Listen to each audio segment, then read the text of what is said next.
Hi, magandang araw. Nilalagyan ko ng yung parang glow na grout. Ano bang tawag dito? Basta, yung pang grout. Di ko kasi mabasa, Chinese ang nakasulat. Kaya nilalagyan ko kulay white. Mga Mars, pagpasensyahan nyo na, nag-inat lang ako ng likod ko kasi kanina pa ako nakayuko. Pinupunuan ko kasi yung mga gap ng tiles. Kunti medyo ano lang naman, medyo mababaw. Kaya lang gusto ko yung puno para hindi pumapasok yung mga buhangin. Itong inilalagay ko nga pala ay in-order ko lang to sa TikTok. Ready-made na to, naka-tube na tile grout. Kaya madali na maglagay. Kalaban mo lang talaga, masakit sa likod. Nakayuko. Pero kering-kere yan. Mabilis lang naman siya ilagay. Lalo na pag nag-i-enjoy ka sa ginagawa mo, di mo namamalayan. Malapit ka na pala matapos, gaya nito.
At ayan, tapos na nga po pala ako maglagay. Ngayon tinatanggal ko yung mga excess para malinis tingnan.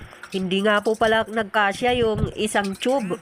Kaya kailangan ko pa bumili ng isa pang tube or dalawa kasi diretso sa CR. Lalagyan ko rin yung CR, yung mga agap ng tiles.